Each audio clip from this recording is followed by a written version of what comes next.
Assalamualaikum warahmatullahi wabarakatuh. Industri handicraft atau industri kerajinan adalah sektor ekonomi yang mencakup produksi berbagai barang dan produk yang dibuat secara manual atau dengan menggunakan alat sederhana. Beberapa contoh produk dari industri kerajinan termasuk kerajinan tangan seperti perhiasan, barang-barang tekstil seperti kain tenun atau sulam, keramik, kerajinan kayu, patung, lukisan tangan, dan banyak lagi. Industri ini seringkali memiliki nilai seni budaya yang tinggi karena produk-produknya sering mencerminkan tradisi lokal, budaya, dan keindahan alami. Di episode kali ini, saya akan mengajak Anda melihat salah satu IKM yang mengembangkan industri handicraft di Kota Kendari. Mari ikut bersama saya.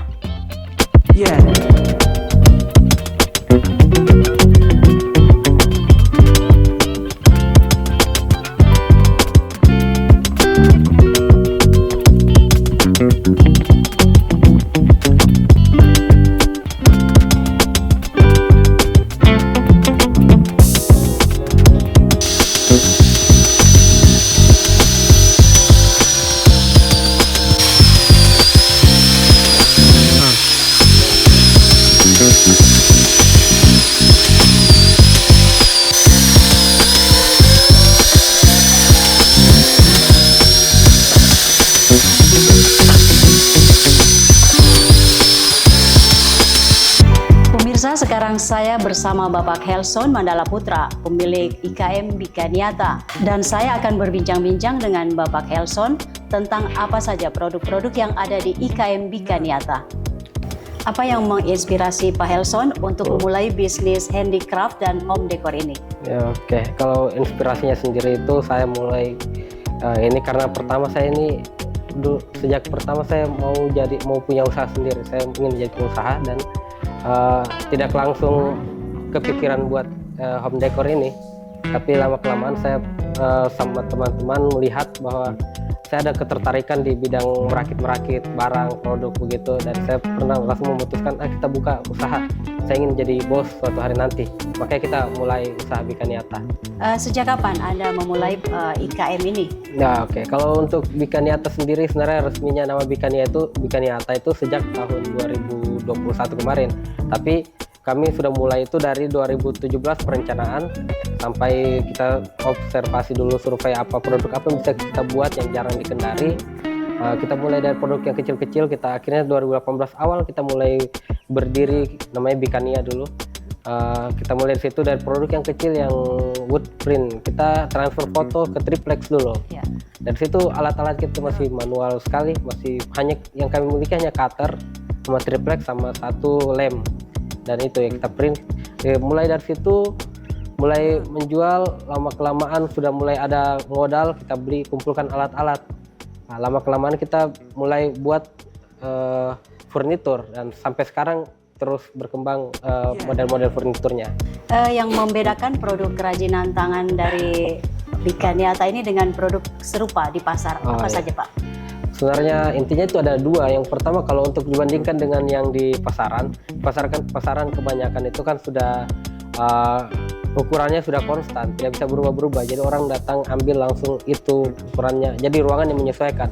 Kalau di kami produk menyesuaikan ruangan. Jadi orang biasa datang kasih ukuran dengan model, kami buat model yang sama dan ukuran yang dia minta.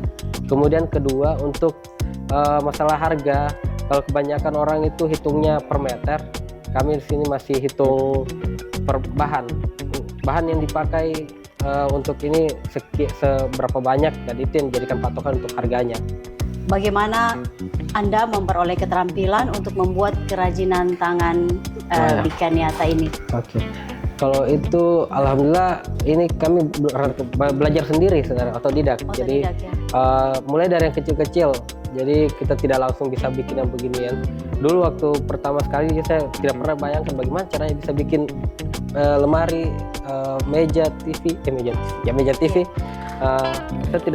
Saya masih sulit bayangkan, tapi sekarang sudah bisa itu karena saya sudah bisa melakukan semua keterampilan dasarnya, terus tinggal dikembangkan, dan itu dipelajari sendiri dan berdasarkan lingkungan juga. Kalau cara memasarkannya bagaimana? Memasarkan produk ini apakah dia lewat online atau offline?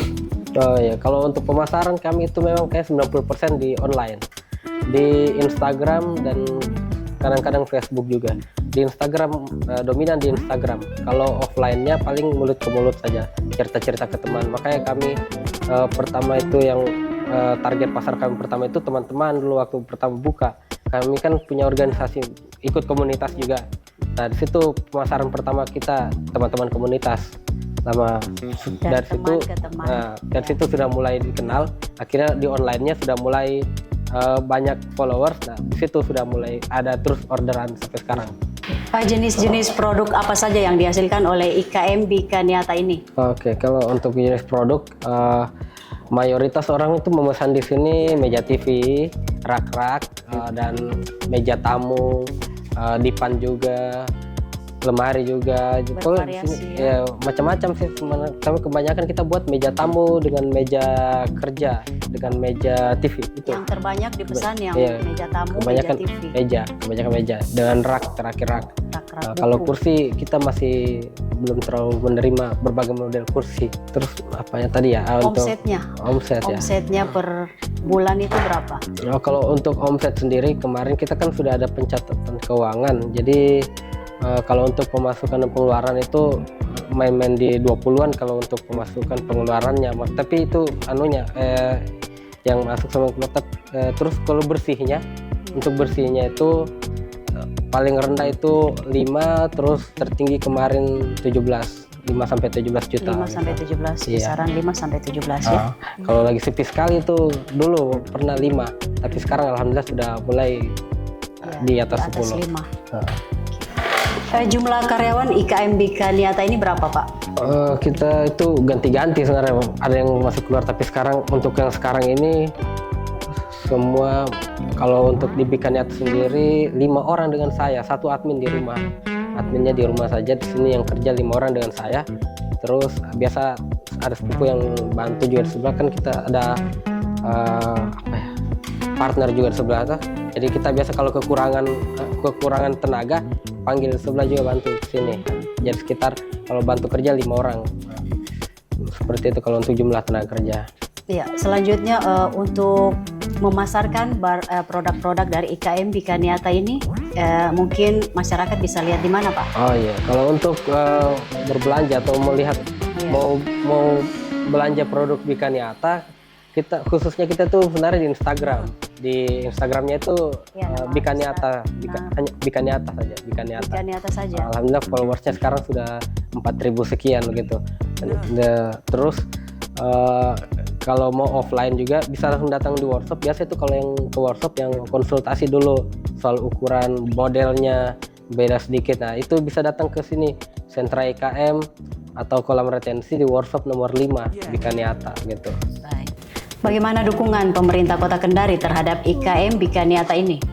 Oke, alhamdulillah respon dari Pemkot sendiri tuh positif sekali terhadap pelaku IKM di sentra IKM ini, karena mereka punya 2 agenda kalau di sini. Yang pertama, biasa mereka adakan pelatihan khusus untuk pengelola sentra IKM, dan yang kedua itu kami juga dibantu beberapa alat yang disediakan oleh Pemkot, dan kami boleh meminjam ke sana. Dan sekarang juga kami sebagian alat ini ada juga yang dari bantuan dari Pemkot sendiri. Iya. Apa peran kolaborasi dalam bisnis ini? Ya. Terus apakah pernah berkolaborasi dengan pengrajin lain? Oke. Ya. Kalau untuk kolaborasi dengan IKM lain atau merek terkenal begitu? Kalau merek terkenal kayaknya belum pernah. Baru produk IKM lokal sekitar sini saja nih, sentra IKM. Kami mungkin kayak semacam, mungkin kalau ada produk-produk yang berbahan dasar dari besi juga, saya kan agak kesulitan kalau terlalu banyak mau kerja, lagi banyak kerjaan. Jadi biasa produk besi saya oper ke teman untuk ongkos las, kemudian selesai las kembali ke sini lagi finishing, dan seperti itu. Jadi kita kolaborasi sangat membantu, walaupun artinya kerjaan selesai lebih cepat gitu. Kalau cara pengelolaan produk, apakah manual atau dibantu dengan mesin-mesin? Kalau untuk semuanya kita kerja pakai mesin, tapi bagaimana ya? Mesin tapi tetap manusia yang kerja semua. Iya. Artinya kita Kebanyakan kalau dulu kan gergaji pakai gitu, sekarang gergajinya tinggal pencet tombol saja baru kasih jalan. Menggunakan teknologi. Teknologi. Jadi itulah kenapa saya bilang tadi belajar sendiri tidak terlalu sulit karena semua sudah serba mesin, tidak seperti dulu yang kalau mengketam harus setel mata ketam harus begitu-begitu kan. Sekarang kan tinggal pencet tombol semua bisa jalan gitu.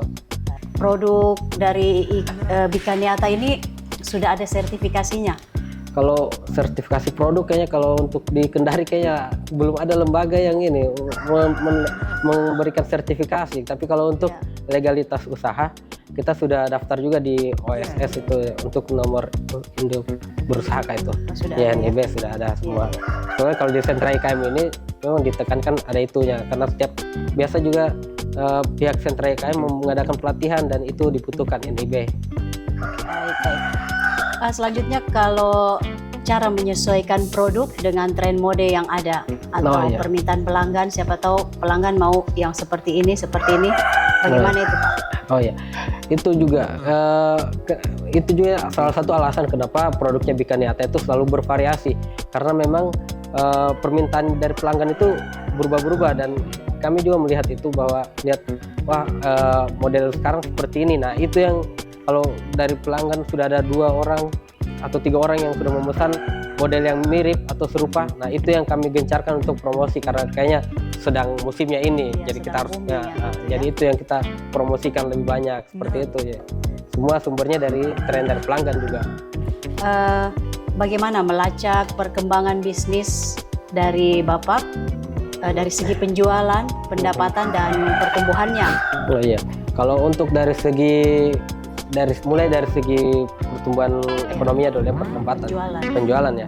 Kalau kami itu alhamdulillah sejak tahun lalu saya sudah mulai terapkan ini pencatatan keuangan. Jadi ada admin itu di rumah dia tinggal mencatat pengeluaran, pemasukan dan di awal bulan terus dikeluarkan lah itu total pendapatan bulanan ini begitu sekian dan itu. Dan dari situ kita sudah lihat keuntungan terbesar di produk apa yang ini di mana. Nah, kemudian untuk pertumbuhan Bikaniata sendiri secara umum saya biasa pakai target tahunan seperti tahun ini harus bisa ini, tahun depan harus bisa itu. Jadi alhamdulillah kayak HPL ini kan kita mulai baru tahun lalu kayaknya HPL itu sebelumnya belum pernah main HPL tapi kita sudah target harus bisa tahun depan. Nah, kayak sekarang kan kita belum bisa kitchen set tapi sudah target tahun depan harus bisa kitchen set. Nah makanya kita mulai terima produk-produk yang besar-besar seperti ini karena kita merasa sudah bisa, hanya tinggal diasah lagi kemampuannya. Iya. Nah, apakah Anda memiliki rencana ekspansi bisnis atau ide untuk mengembangkan lini produk Anda ini? Iya, alhamdulillah kalau rencana sejak semulai Bikaniata sudah selalu ada rencana. Saya sudah menyusun rencana yang jangka 5 tahun, 2-3 tahun, 1 tahun dan untuk rencana itu semua ada tujuan atau goals kecilnya dulu untuk tahun-tahun sebelum jauh ke sana.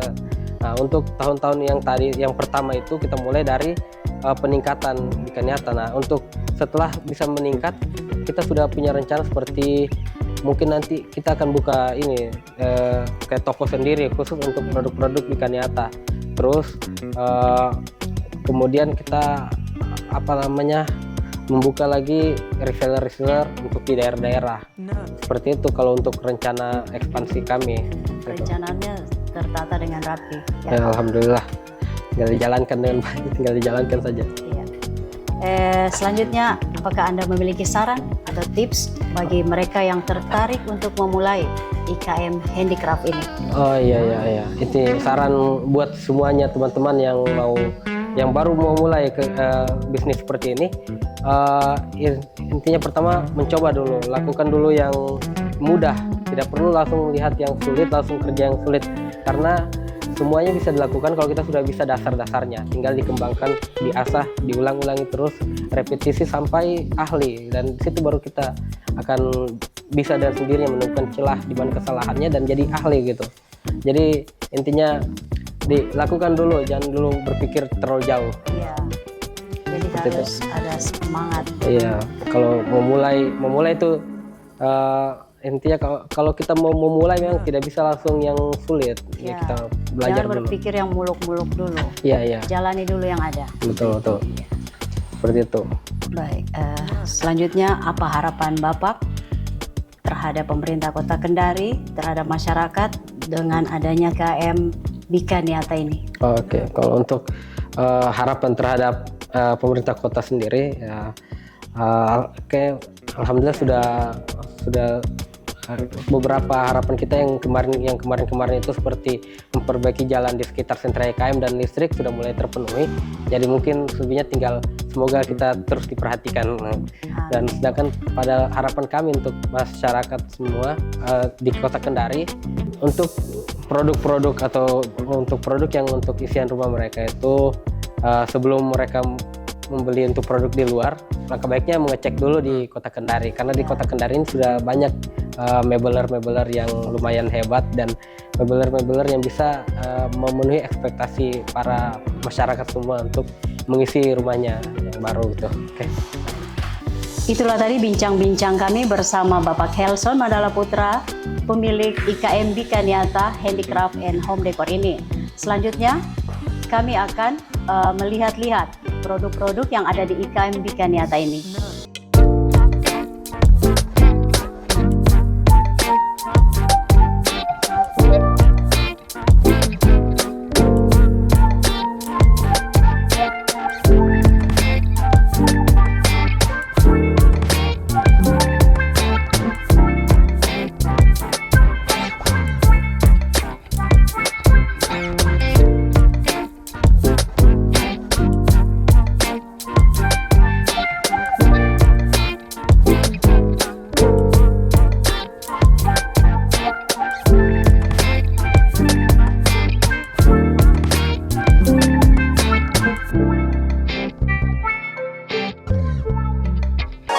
Industri kerajinan juga mendukung keberlanjutan lingkungan karena produksinya seringkali menggunakan bahan-bahan alami dan teknik yang ramah lingkungan, sehingga mengurangi dampak negatif terhadap lingkungan.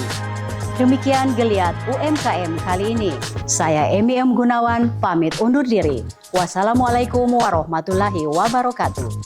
Kendari bergerak.